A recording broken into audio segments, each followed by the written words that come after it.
Communications and Outreach Manager at SOSEC. I'd like to welcome everyone to our joint DCO SOSEC Cyber Talk. Today's Cyber Talk is with LogZilla and Excelio. Their event topic is the intersection of advanced technologies for real-time countermeasures. Speed of indexing is the new determinant of success.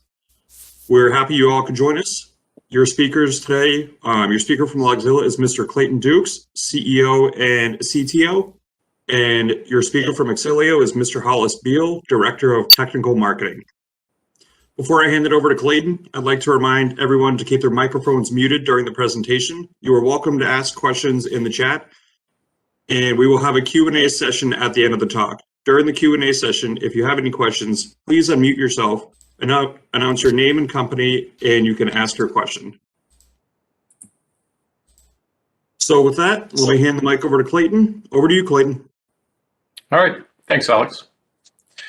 All right, so a little bit about LogZilla before we get started. The company was founded in 2012 with a primary goal of making centralized log management not only affordable through technology and scalability, but making your jobs easier. And this is actually what's made LogZilla so popular in the federal space, given the, the way that troops turn over and having to learn new things and coming in and out of this space on a regular basis. So as we go through this, you're going to find out just how easy LogZilla is compared to some of the other options out there. But today I want to cover the ability to scale, not only scale, but to automate your tasks, make your lives easier, and we'll show an example a little bit later on of threat hunting as well. So the top reported concerns, hopefully everybody agrees with this, and if you don't, please put it in chat. By the way, I'm not a fan of monologues, so I encourage everybody to ask questions as we go through this. On the operations side, everything is real time. Everybody's adding more and more these days, and it's getting very expensive, of course, to do so. So we'll talk about the cost here. As we add more data, I think everybody has been kind of fooled into, the footprint kind of idea where, hey, we'll put in a small installation and then 3 years later it's $10 million. So that's one of the things we help you avoid. The next part of this are those pricing models, right? So they're a bit tricky.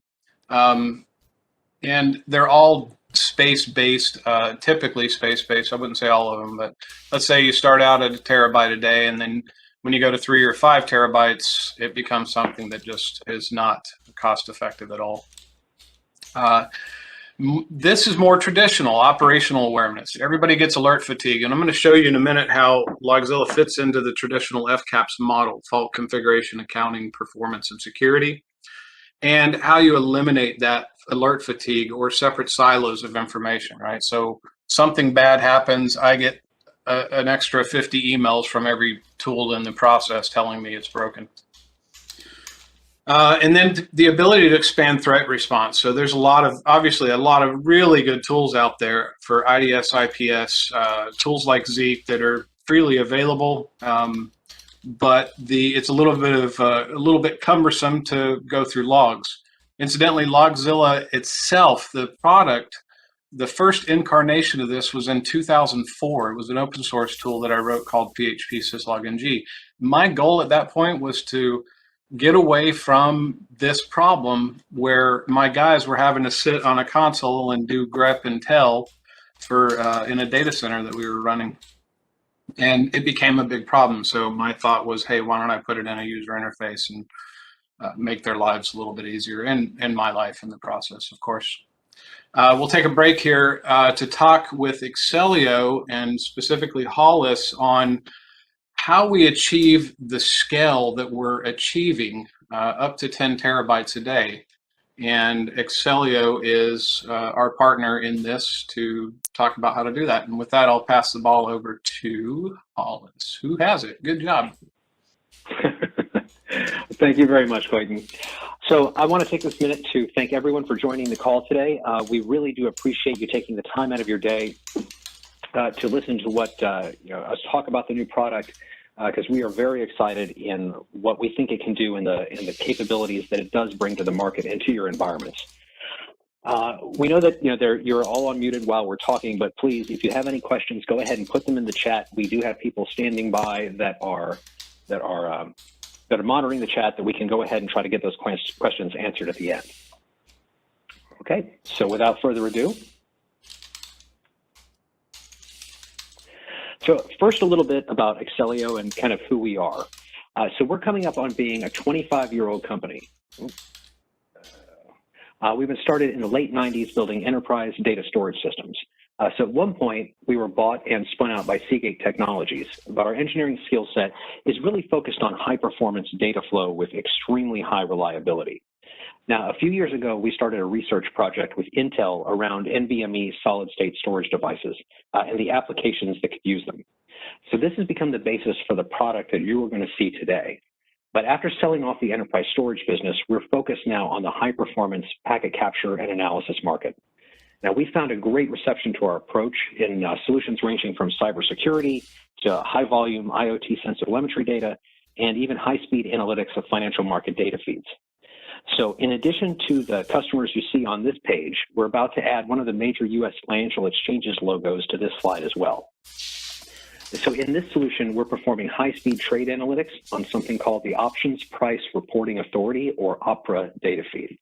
So this data stream comprises real-time price information on exchange-traded securities from 20 different markets, covering all equities, indexes, and ETFs with listed options. So we're very excited to hopefully add them within the next, Mark, help me out here, maybe week or two if we're lucky. But today we're really here to talk about how we can make an impact to your cybersecurity operations.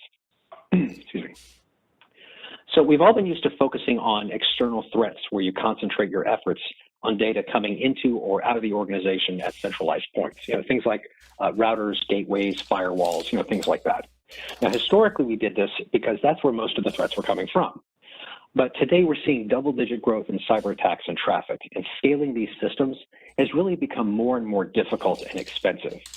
But there's an even bigger class of threat out there, and that's really from threats that are internal to your organization. So internal threats have really quickly become the new frontier in cyber operations. Initially, our networks our networks generate vast sea of log files and internal communication as just part of what they do on a daily basis. And this can be a tremendously large environment for someone to try to hide in. So from one study we reference, it states that about 1/3 of all threats are coming from within your network, not from the outside. So when we look at systems that we use for external threats to now also handle the internal ones, the problems of scale just get larger. The time it takes to identify threats get longer, and things get a lot more complicated. But Accelio, our goal here is to enable you to capture more data and be able to look at it faster and easier while leveraging your existing monitoring and analysis applications. So this approach lets us find threats faster over a much broader range of data for a fraction of the cost and complexity.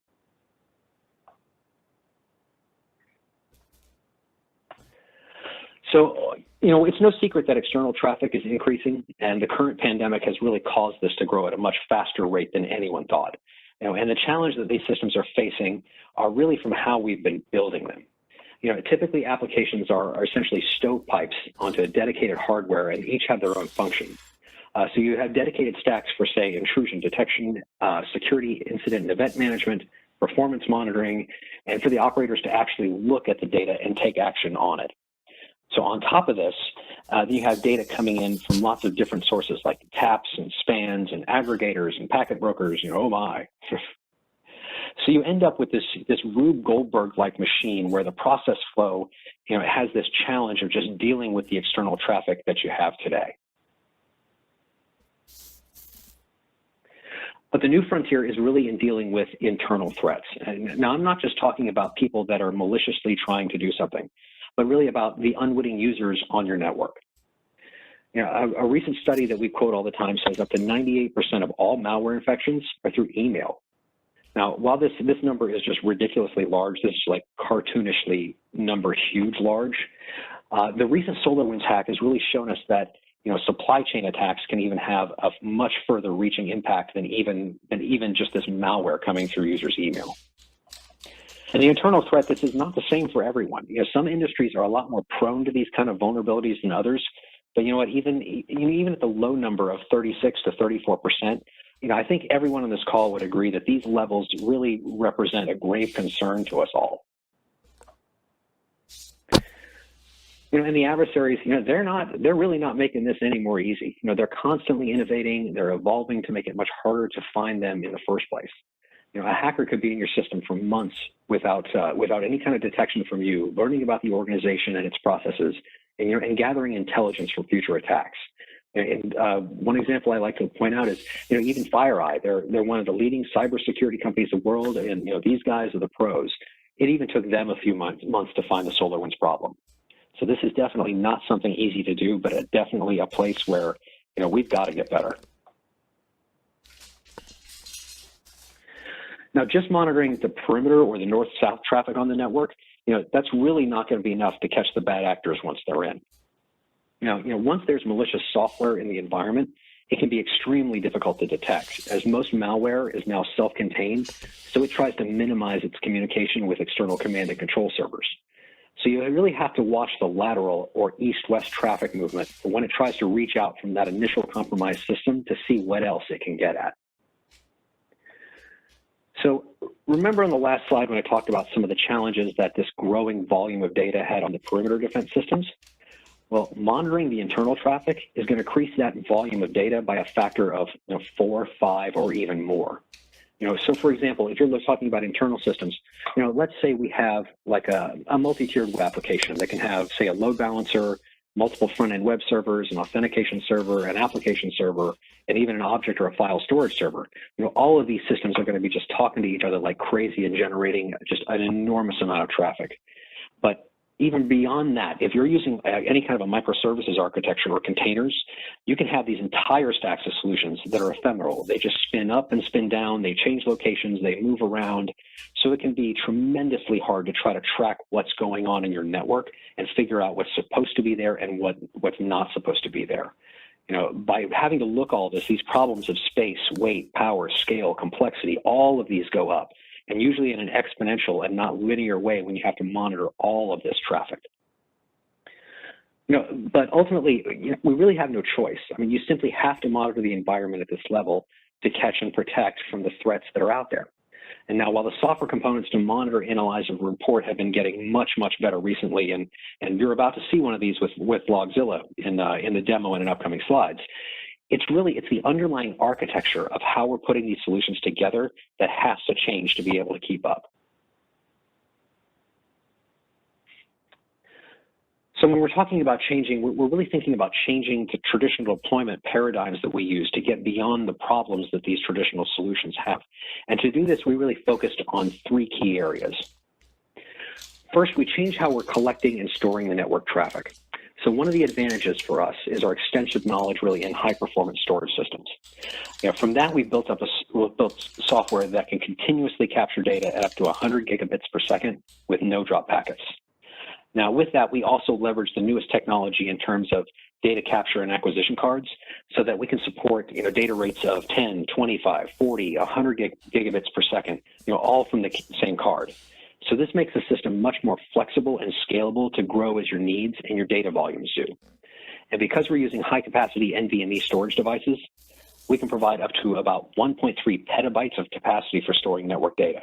Now, depending on what your capture rate is, I mean, this could represent days, weeks, or even months of capacity, depending on your capture rate and how much data you need to store. But once you have the data, now you need to actually get the analysis applications, or get it to the analysis applications so that it can actually do work on it. And you may not necessarily be talking about a single analysis application. Intrusion detection systems such as Zeek or Suricata or Snort, these all can give you unique insights into the network data stream because they look at different things and operate differently. So to support these operations, we've developed software that can stream the stored packet data to multiple endpoint applications. And we do this adaptively, so we can adjust to the speed that the applications can run at. So by decoupling this idea of the capture process from the distribution functions, we can now fully virtualize these applications. So the end result it gives you the advantages of scale, cost, and flexibility that virtualization can provide to these applications, that typically require dedicated hardware and those, application silo approaches. But ultimately, it's really the human that's the decision maker here, and there's no one right way one way that each other human is going to examine this data, or each different situation is going to demand to examine the data. So the detection systems, these things can throw off alerts, all day long. But if the operator can't easily get at any portion of the data they need to look at, that's going to increase the time it takes to find and respond to the threats on the network.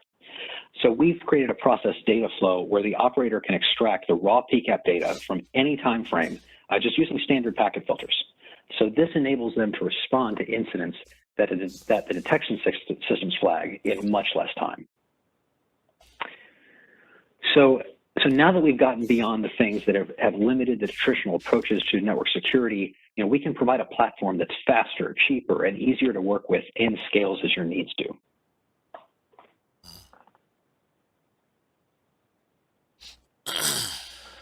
So, in summary, when we talk about the Packet Express platform, we really see it as what we're calling a network visibility hub.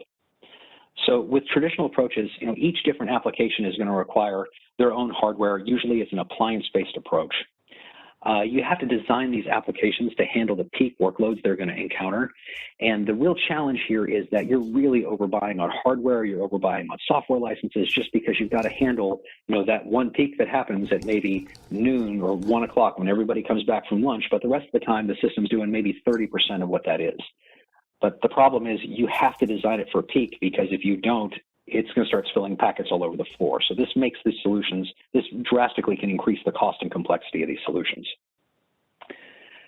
And if you ever really have to get access to the raw packet data, that kind of function is usually not part of the regular workflow of these detection systems.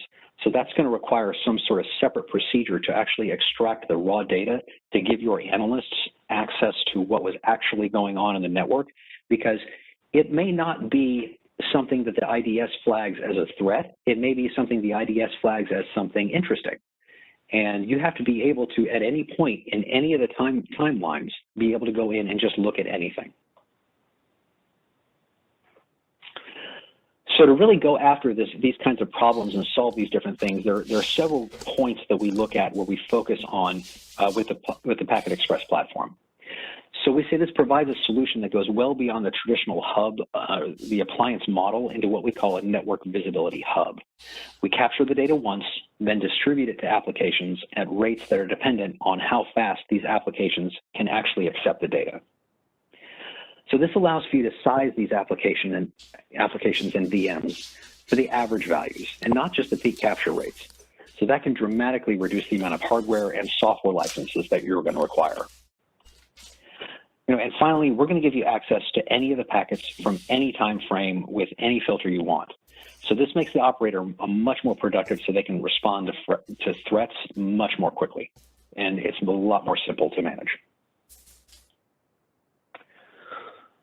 So currently, the Army Cyber Defense Operations uses our solution as a central part of the Garrison Defensive Cyber Operations Platform. It's called the Excelio Packet Capture Node. It's basically the military version of the Packet Express system.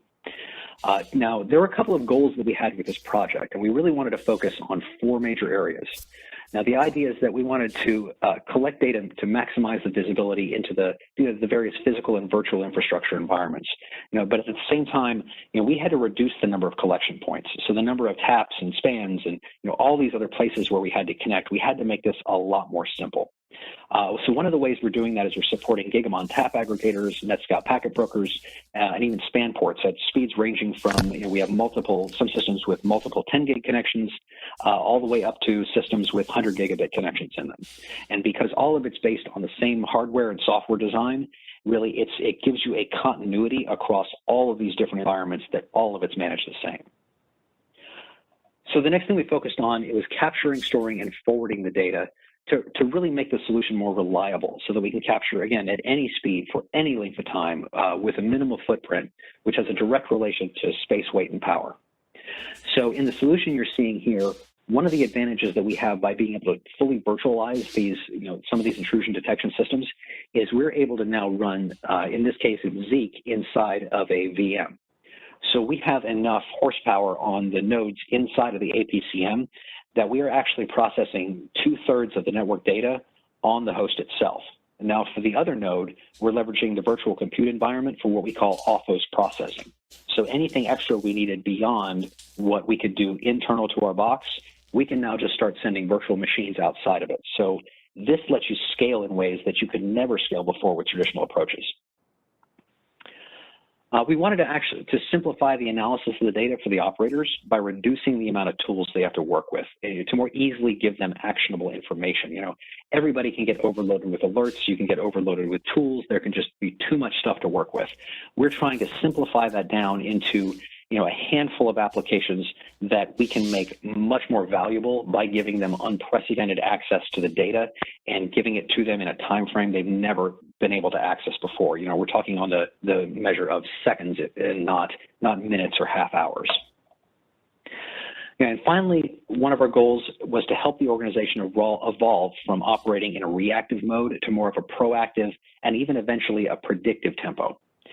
So it's about educating the people that are using the system, and it's also about us doing research to figure out new designs and new ways to process data and coming up with easier and faster ways that we can make our customers more productive.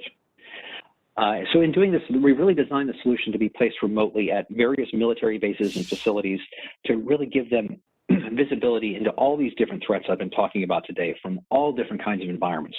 And whether you're talking about, say, a small base over in the Asia Pacific region, all the way up to one of the, massive, joint bases here in the U.S.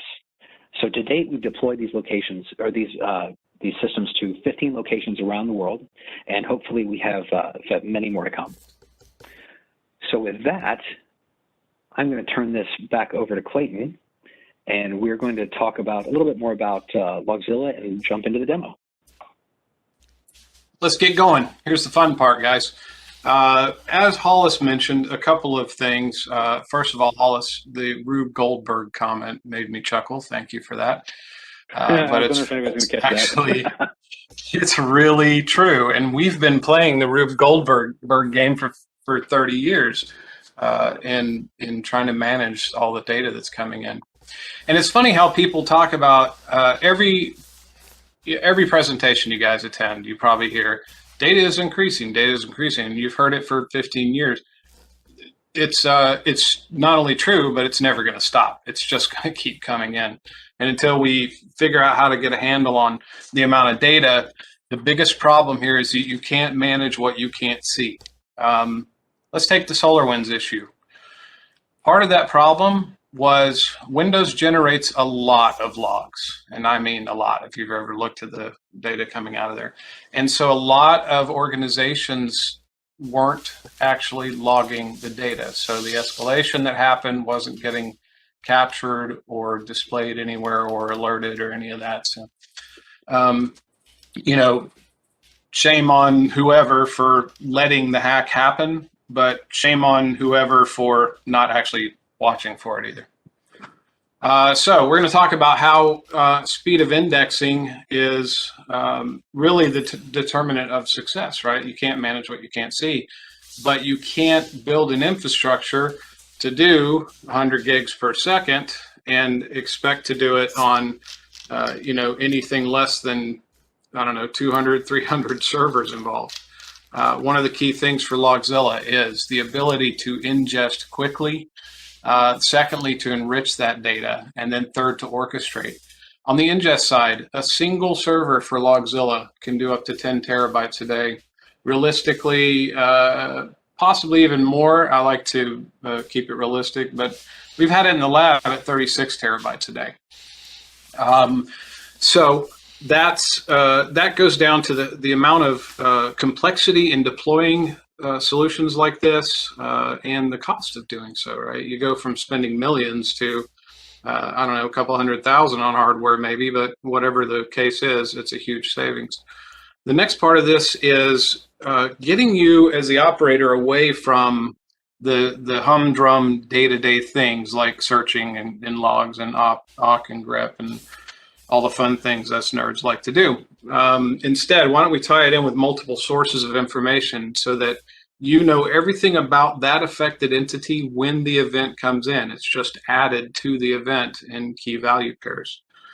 As an example, maybe like a Windows event, they all have an event ID attached to them. So why not take that, put a link to the event ID description and more information on it, such as what the event actually means, instead of your guys just sitting there looking at event IDs all day.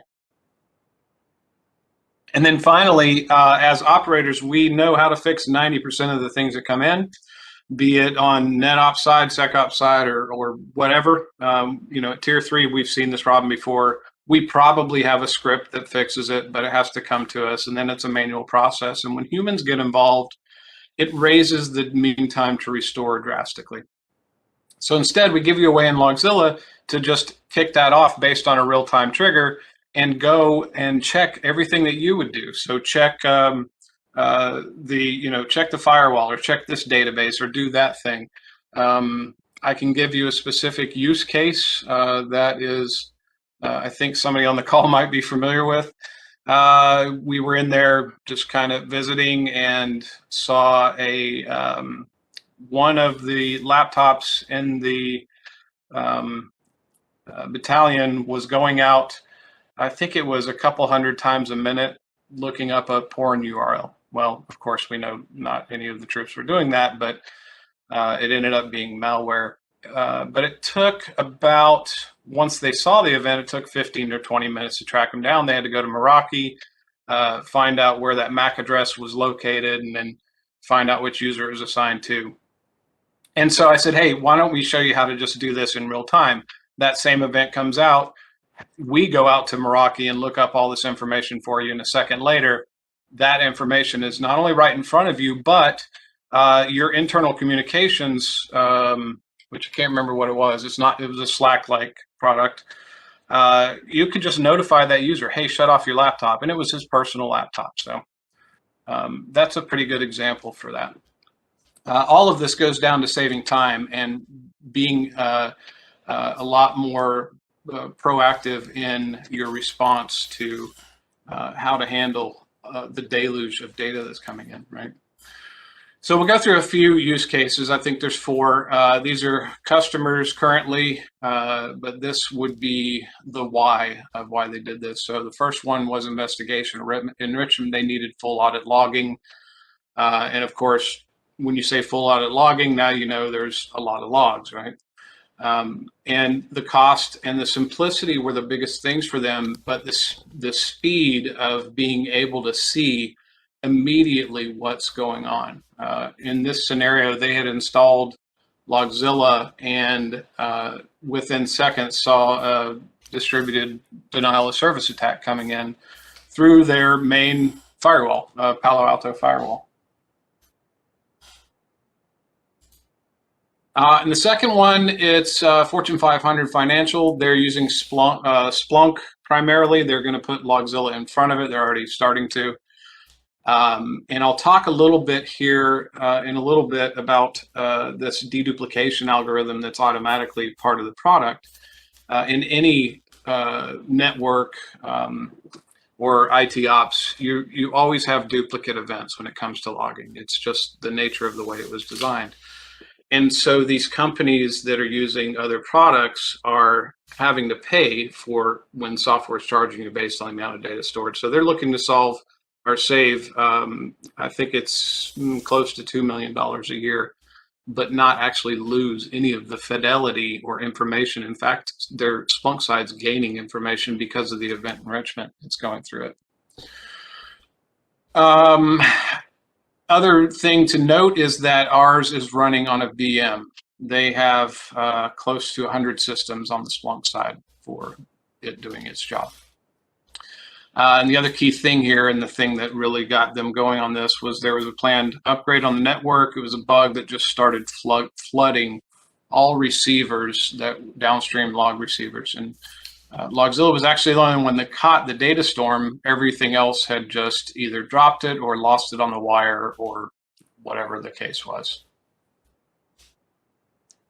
Next one is self-healing networks. So this goes to the orchestration piece, where they had approached us, and their engineers, they have labs that run 24/7. So they call them labs, but because of the company, their developers are constantly bringing up switches and testing, and so it's really considered production.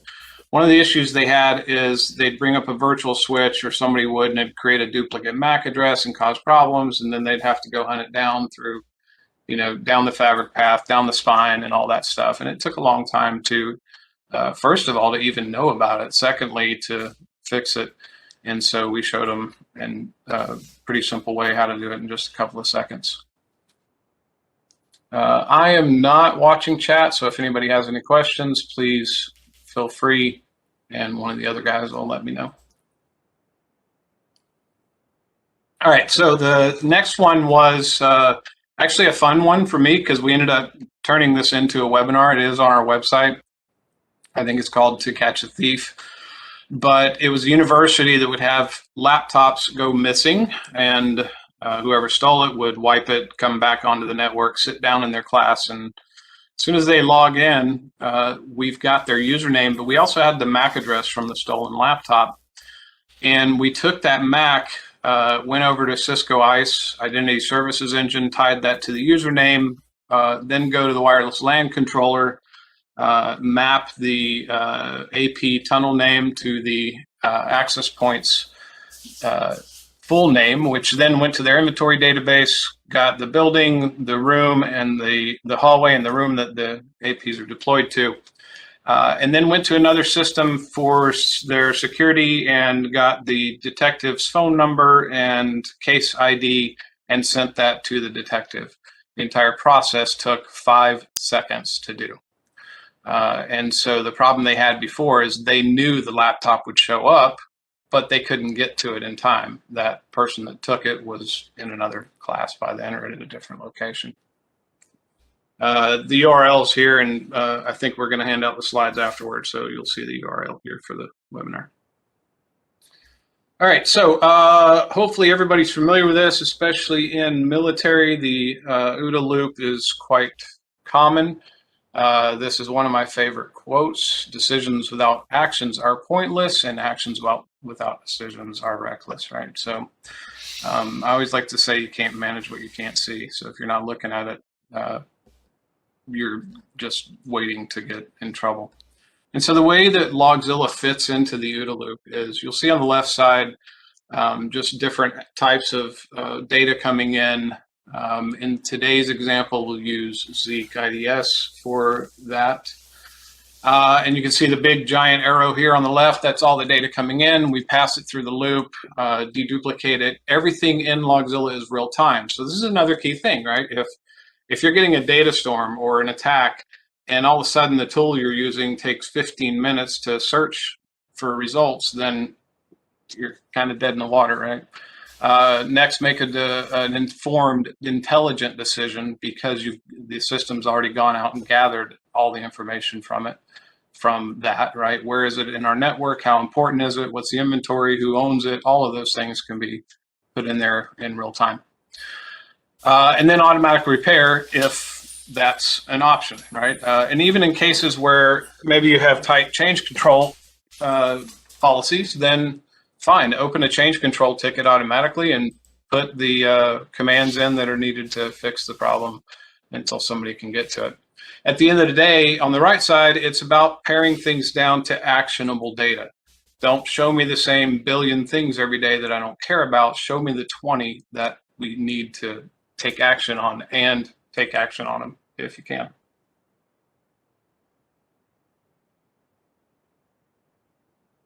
All right, so architecturally, the way this fits together, anybody who's technical or has run NetOps or SecOps are familiar with the Fcaps model. This is just simply, for those that don't know, it's fault configuration, accounting, performance, and security. And it's an ITU model. It's been around forever. It's basically saying if you're going to design a operations center that manages your stuff, you should at the very least cover these areas. The key thing here is that all of those work across the network management platform. But what we did with LogZilla was put it up onto the service management layer to be able to coordinate everything, but at the same time promote the other tools up to that area to eliminate the separate silos of information. And Hollis mentioned silos when he was talking, right? It's the Rube Goldberg and the alert fatigue, and we have 20 or 30 tools that send us emails all day.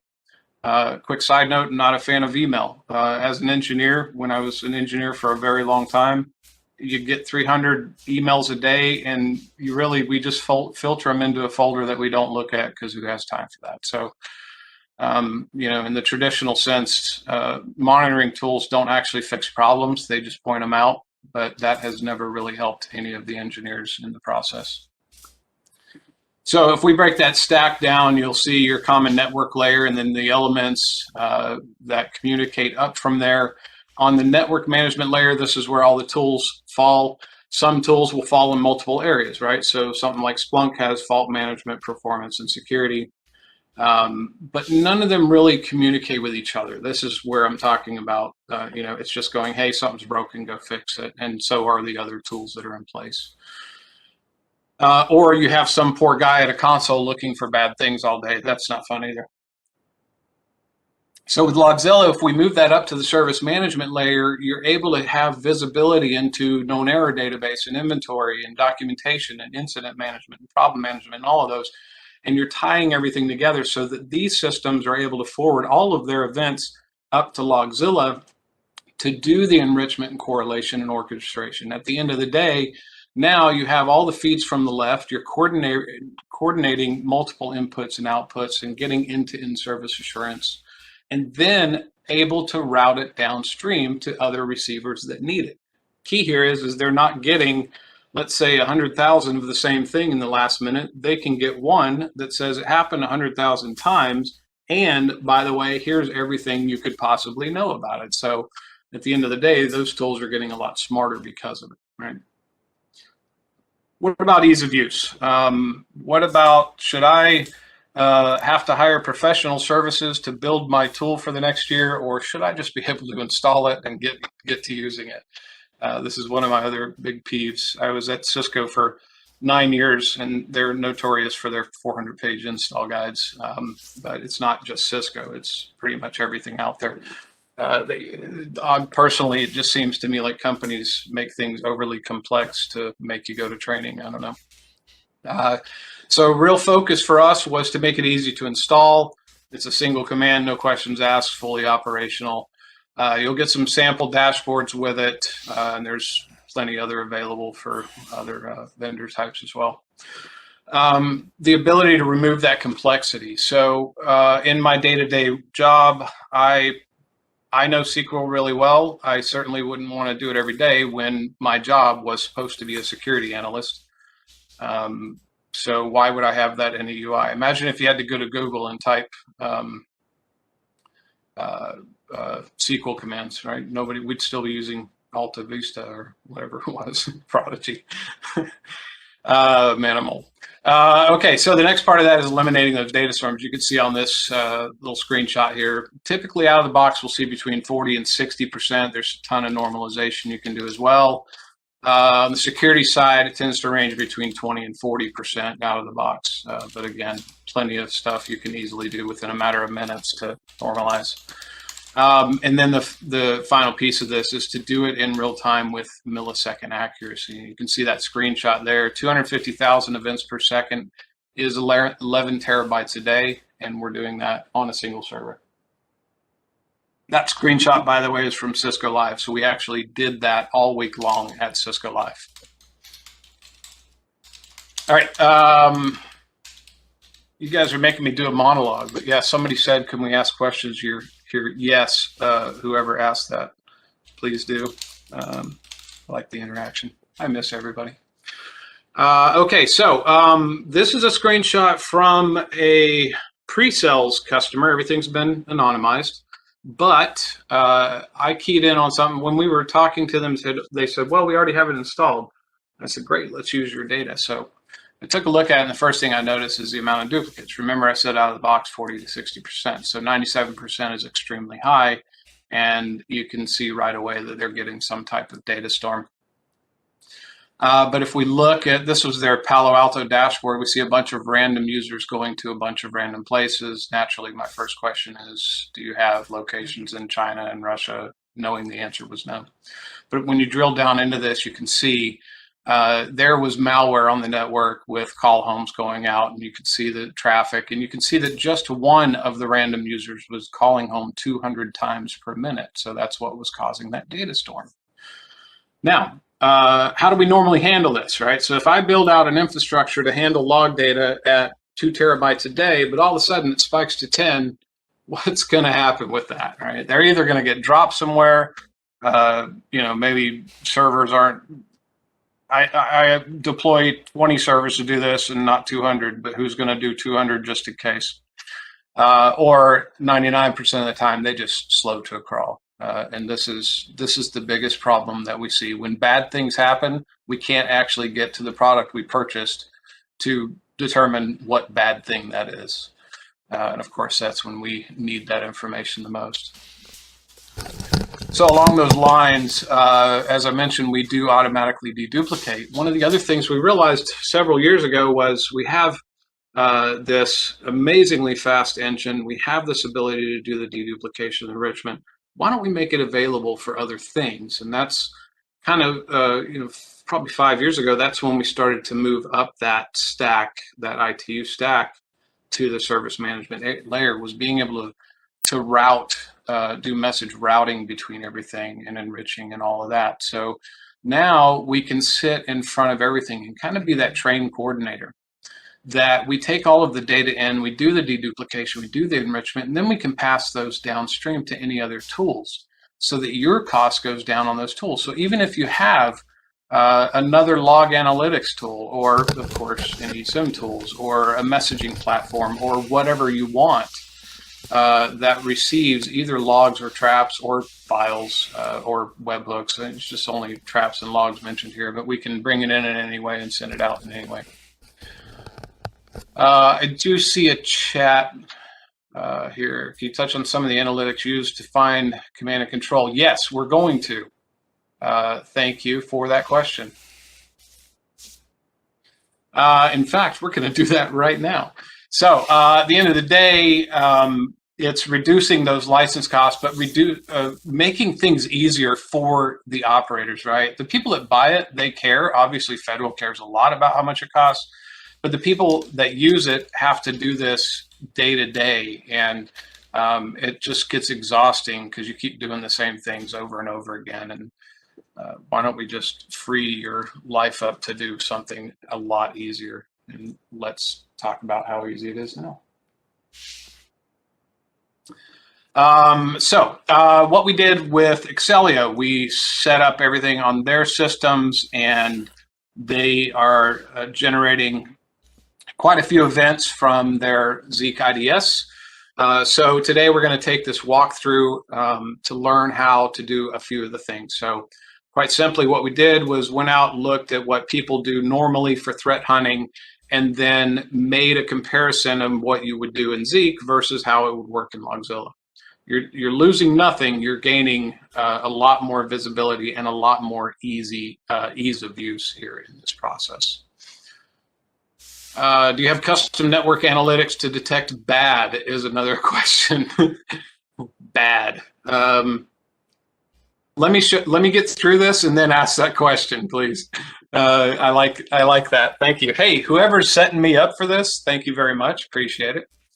Rather than hunting, why don't we just give you a real-time way to look at it? And even if there's something that's not already on the dashboard, why don't we give you a way to easily get what you want? I'll show you a couple of examples here of that when we look at it, the actual product. And that was kind of the main goal here, is get you guys away from command line, Zeek cut, awk, said, all of that stuff into, hey, it's already here, let me just take a look. And then, of course, find a much faster way to get what you're looking for, right? So let's look at some of the activities we would normally do on a day-to-day basis with Zeek. We want to find connections that originate from some IP address. Here's what you would do on the command line. This would put it out to a text file that you would then look through the text file to see what's interesting, right? We still haven't solved a problem. We just made it viewable at this point. Next thing would be track source to destination pairs. This user went to that place. This user's going to that place 100,000 times more than any other user in the organization. Okay, that's a problem. Now let's discover services used in the network. Easy enough to do, but here's the thing in Zeek. This is, it's not this one. I'll show you another one here in a minute, but a lot of the ports come in as port numbers. So what you can do in LogZilla, as it comes in real time, is transform that into human-friendly things. So instead of a pie chart with a bunch of port numbers on it, why don't you get a pie chart with, 22, which is SSH and FTP and HTTP and all of that. It's just a lot easier to look at, right? The other thing was just common top ends, which absolutely extremely important. That's usually when I was doing this kind of stuff, that's the first thing I would look at. It's the Pareto rule. If you take care of the top 20% of the noisy things, usually 80% of the problems go away. So top ends are extremely important to look at. And then finally, identifying C2 communication beacons, malicious DNS, things like that. But you want to filter out the normal stuff, right? Microsoft, Google, things that people are always going to. Otherwise, your pie chart's just going to be 99% those and 1% of the other things. And of course, again, now it goes out to a text file that you have to review. And so good luck spending the next hour looking at those. Okay, so here's a sample log entry from the con log from Zeek. These are, you can do them in JSON or TSV, but these are TSV. And you can see the fields that come in, their name, UID, originating host, originating port, all of that. And it's kind of, yeah, this is the resulting text file. You'd get this line at the bottom of things that you'll have to look at when you do the command line awk and sed and all that kind of stuff. So still not very fun. Now, here's the same log in LogZilla. The entries are converted into key value pairs, much easier to read. I know the source ID, port, destination port, all the services, everything. I can read this a heck of a lot easier than I can read this, right? Hopefully everybody agrees with that. That's the same log entry, by the way. You can see the responding IP here. It matches the responding IP here, right? So there is a wealth of knowledge that comes from Zeek, not just Zeek, but Suricata, all of those. They have a ton of information, but along with that ton of information means a ton of hard work for people, right? They're doing their job, they're doing it really well, but you've really got to have something on the other side of it to get a handle on all of these things. So instead of all the command line stuff, why don't we just end up with this, again, real time coming in as it happens, versus, hey, let me go search once a day and find out the bad things that are happening, right? For the guy that asked, John, about detecting bad, here's bad. Let's get away from, I know the word detect is kind of works on both sides, but it's get away from the hunting part of threat hunting and get more towards threat viewing, if you will. Here are the threats, right? One of the things I won't cover here, but LogZilla has a lot more power into, and I mentioned this previously, taking action on that, right? If I see a high number of connections coming in, what do I as a person do with it? Well, I'm going to do some investigation. Instead of me doing that and taking the hours to do it, why don't we just do a real-time trigger that goes out and does it for us? That makes things a lot easier. And of course, there's a lot more dashboards. You'll see in this demo for the technical people, it's well documented. We put it out on GitHub. All of the dashboards and everything, rules and everything are included. If you actually want to do them based on your own deployment, we even included a script that will automatically build all the rules and dashboards for you. So for those guys that are stuck building dashboards for weeks in something like, I don't know, Elastic, you don't do that. It's done in a second here. Somebody asked about Soar functionality. So yes, the answer is yes. And those are the things I alluded to earlier. We're just, when you talk about event enrichment and event orchestration, that really is Soar. Incidentally, one of my friends, Anton Shuvikin, I think, is the one that coined that term when he was at Gartner. He's also a reviewer on one of the papers that I authored while I was at Cisco. So he was really good at giving cool names to things, and Soar has just soared, but it's been called other things over the years. Sort of like big data has been around forever. Somebody named it big data, and then it got really cool, right? All right, so let's take a look. I'll pause, or really I'm going to pause for a second to share it anyway, so if anybody has questions, please ask.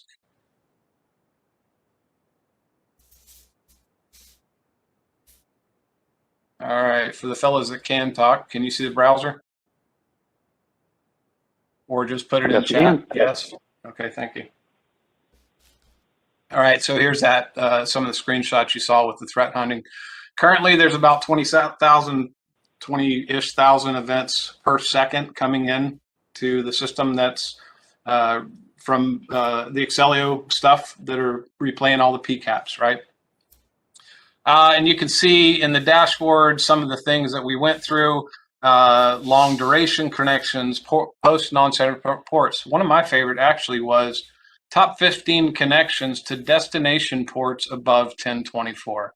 And you can see right here, here's one guy, one thing. I don't even know if it's a guy at this point, but one thing going to 5440. What's 5440? Well, I don't know. It's not a well-known port. You can see the other things here I mentioned. Remember, I said map the well-known ones to names so that I don't have to guess what port they are. So I immediately know this is not a common thing. Let's click and find out and see what this person or this thing or this system is doing. There are currently 6.2 billion events in here. And you can see that the search results come up in somewhere usually between 1 and 3 seconds. You'll also see a lot of helpful stuff in here for doing the analysis to take it further. So I have a destination IP, everything's context sensitive. If I click on that, I can do common things, DNS query, ping, trace route, whatever. If it's an external IP, it'll give you a geo IP lookup. I can go, hey, look, something's coming or going out to China. Huh, that's curious. Well, why don't I as a person now go investigate all that and do it manually? I'm gonna log into this, check that, check our database, see if it's an authorized IP, find out it's not, go to the firewall, block them, open a ticket, do whatever. Instead, why don't I right click, execute a script that goes out and does that for me.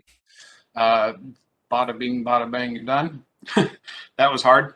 At the same time as these ad hoc scripts, you can actually go and do a real-time trigger that does the same thing, but matches on future events coming in. So if I wanted to create that, put some filters in it. One other important filter here for everybody is the ability in the system to mark events as actionable or non-actionable. Just like I can create a trigger to mark something as actionable here, I could also create one that's non. And I mentioned this briefly earlier. It's simply get me out of looking at a billion things a day and put me into the 20 that I should be looking at. So everywhere in the system, no matter if it's in the query bar or in the widgets themselves, you can actually filter based on those types. Conversely, I would have a widget here that says, only show me unknown events. And the day that that starts filling up, guess what you got, right? pretty easy way to see that something bad is happening. So back to the triggers, if I go here, I can match on that event thing. I don't know, this IP range does this, that, or the other, or looks this way or that way. I can filter based on the common log type fields. I can also base it on user tags. In LogZilla, user tags are extractions of message components. So if I look at a message coming in from Zeek, then I can say track everything that has a source and destination pair, and then I can create a tag of it that has source to destination or source to destination port, right? So I'll mark that as actionable. I can send an email that nobody's going to read. I can send a webhook, which is handy to ticketing or messaging platforms. Adding a note would be the ability to do things like internal tribal knowledge. We know what this event means. Here's a breakdown of it. Here's what we normally do with it. Or something like, we know about this problem. Here's ticket number, whatever, whatever. It just gives you an easy way to attach notes to future events. Issue notification would simply put it up here in a badge with the message itself. And then finally, the ability to execute a script. This is actually my favorite part because you can put whatever kind of script here, assuming you have access, but you know, Perl, Python, Shell, whatever. And us guys that do this day to day, there's a spoiler alert. Every network on the planet runs on scripts. When something breaks, we just kick off a script because we fixed it 80 times already.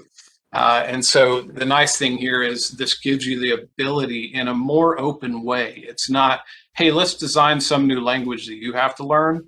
Rather, it's, hey, you can write a shell script in 5 minutes that will go and check this thing and look that up and verify that other thing. On the network side, let's say an interface goes down. Well, was it an authorized change? Was it in compliance? Maybe the wrong interface was shut down. Why don't I put it back into compliance? But I need to check change control first. And so all of that's done quite simply in a script. There's actually examples on our GitHub for doing it. None of it is extremely hard. Clarification from Mark. Yeah, quite this is Hollis. I Mark? would actually add here that extraction process that we talk about, where the user is actually able to go in and do an on-demand extraction, give it a time frame, give it some Berkeley packet filter information. You know, those scripts could be executed from this script path right here. So you can even have a pre-done script where if you do see an IP address or you do identify something that like you want to put a trigger on, we could actually create a trigger that would automatically do an extraction of the data at that time frame. We could even specify, you know, give me 3 seconds before and 3 seconds after, and it would extract from the actual raw PCAP file that you have stored on disk with us. It would extract that data and save it as a PCAP to your local device for analysis in whatever package you're going to use. Good point. And even take it a step further, you can loop events back into LogZilla. So do the extraction, make an analysis, generate a new log that comes into LogZilla that even kicks off another trigger that does other things. We have customers doing that with, one in particular that comes to mind was with BGP VPN tunnels. They're doing the analysis on it, but they don't want action taken until it meets specific conditions. Good. Thank you for that. Appreciate it. So real quick, I'll talk about ease of use. By the way, I didn't tell you at the beginning, but I am not a fan of 2-hour webinars. I would fall asleep if I was you guys. So I'm going to do you a favor and not make this 2 hours. And I guess, you know, for products, it probably does take 2 hours for some of them, but it won't take that for ours. So we're going to create a new dashboard. And this is done for users, right? I firmly believe that the term UI is user interface. It's not admin interface. If it was, it'd be called AI, and maybe that'd be really confusing for people. So as a user, I'm going to go in here and do some whatevers. You can see the top end types. Maybe I want to see events per second, or I'll do another top host here. So top end just means top something. It defaults to top host. But if I want to see top Cisco events or whatever, top source to destination pairs, then I can go here. I can also further filter that, as I mentioned. Maybe I only want source to destination pairs that exclude a specific IP range, right? I could even put EST IP equals, and then maybe not source IP equals something else, right? So we can really further filter that down super easy. Maybe I'll put this in a grid view type, and now we have our source to destination pairs visible right there. So let's see here. I want all the top hosts with the word failed in them, but not the word error, and off I go. I didn't have to do any SQL commands because those are always very fun, right? So from here, you just drill down, get the data you're looking for, and take action on it. Or my preference is actually create a trigger that takes action on it, right? As we know our infrastructure, we learn as we go along, we do our daily stuff, we turn that into things that don't bore me for an hour and a half every day because I keep having to do it, right? So all of that's right here in front of you, quite easy to see. And then you have your dashboard, right? So in terms of security, everything is role-based access control. Specific people can get access to specific things in LogZilla, be it a dashboard, be it a host. You can group, put devices themselves into groups so that only this group can search events from that data and so on and so forth. So completely separated in it. You'll notice also, if you haven't already, the search bar is everywhere. It's more or less just kind of natural language, Boolean, with some exceptions like the ability to do wildcards and things like that. This was mainly on the network side for things like interfaces.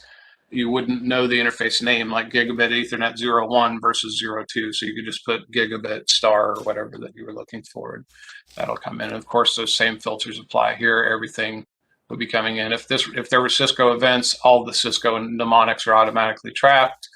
There's over 1,000 triggers for what Cisco considers their most actionable events. And then, of course, if you look on our GitHub, there's a ton of rules already included. Now, I'll kind of mention this only briefly, because in the next two versions from the current one, all of this is turning into an app store. So in LogZilla, you would just go into settings, and somewhere in here it would say, I have Palo Alto devices, and it puts everything in there for you. So it makes it even easier. All right, what else can I play with? Actually, for smaller teams, which I know you guys do have a few of, tasks are not meant to be a ticketing system, but a quick and easy way for you to track things happening or things that need to be investigated, right? So if we take an event and we say, I want to create, you could create individual notes here, mark them as actionable, non-actionable, things like that. So instead, let's assign a task for somebody to investigate and put whatever we want here. The nice thing about this is I can set the criteria for them and they get the event in context. So instead of you opening a ticket somewhere and having to copy paste the event or do this, do that, I can go in here in the morning and see, hey, my boss asked me to check this out, and here's the event as it happened into the system, right? Very easy to do. Not a highly complex thing. We do really focus hardcore on keeping things dead simple for people to do. For those that want to play in the area of I want to make magical things happen and I like nerdy drilling in, that's absolutely fine. It's here. It just doesn't need to be in a user's face at all times. So there is an easily accessible API on the system. In fact, the UI itself is an independent operator. You don't even need the UI to operate the product. Everything can be done through the API. Next thing is, I was thinking of something, then forgot. Okay. The other thing was event correlation. So triggers are do this thing right now as it happens, match on a thing and do it. Event correlation is going to be more time-based or pair-based. If I see this and then 3 seconds later I see that, then I'm going to do something with it. So we give you the flexibility to do the most advanced things that you would normally do as your job, only the ability to automate it and do it in a second versus however long it would normally take you to do. one probably final thing I do want to note. I mentioned installing was easy. If you install it, play with it. There's a VM you can download. It's you can paste a command. Let me actually just show you where that is. If you go here to download, this is our 400-page install guide. That's a joke. Just paste that into any system that has Docker running, and it'll be up and running in a few seconds. Or again, you can download the VM from here, which is just an empty operating system that runs this command for you. So your choice. I wanted to mention that help is actually helpful. I know you're probably not used to that, but in help I can search. How do I? Let's see, search. How do I do searches? So here's my search syntax, and you'll find that most of the help pages are only 1 or 2 pages long because we want you to get to the meat of what you were actually looking for, and not a long diatribe of why search was invented and the different types of search, and that's not what I was looking for. So hopefully that helps. If any of you do want to install and tinker with it, it's 7-day free license, and then if you need it extended, it's fine. Just contact anybody that you'll probably get contacted first, but just contact them back and ask for an extension. All of it's pretty simple to do. For the Zeek stuff, if you want to implement this on your side, I mentioned earlier it was documented. We'll give you this link at the end of the thing, but we put that under packages. The only difference between rules and packages are the packages come with extra things like, in the Zeek case, I made a script that would just build everything for you. There are 2 ways to implement this. One would be the easy button, which is down at the bottom because the rest of it's just introduction. So you can use the rules that were already built for you and the dashboards. It'll create all those, I think it's 22 dashboards here for all the Zeek event types. Or if you have a custom setup and you only have specific fields or whatever from your environment, then you can just run this make rules or make rules -d, and it'll include the dashboards, and off you go. Still easy, just not as easy as the easy button.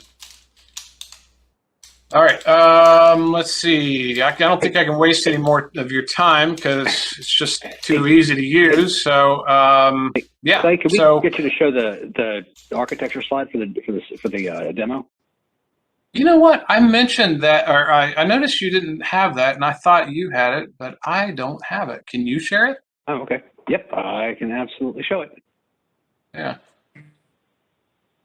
When you got to the end, I thought, oh, maybe it's in mine, but I didn't even see it. Let me pass the ball back to you. All this. Yeah, of course I don't see you in here. Oh, there it is. Yep. So what you're seeing now is the architecture of the system of how we have the demo running. So right now we have, LogZilla and Zeek all running inside of this is one of our 3U chassis format boxes. We also have boxes that do 2U. Each one of our boxes has 2 server nodes in it. This is how we're getting up to about 1.3 petabytes of capacity. We can host up to 112 physical cores or up to even 3 terabytes of RAM with supporting capture bandwidths of up to 10 gig, 25, 40, or even 100 gigabits per second.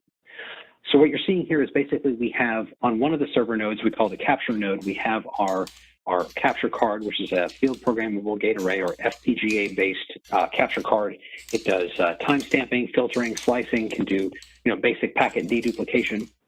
That goes through our capture software, and that data is stored onto what we call a circular buffer.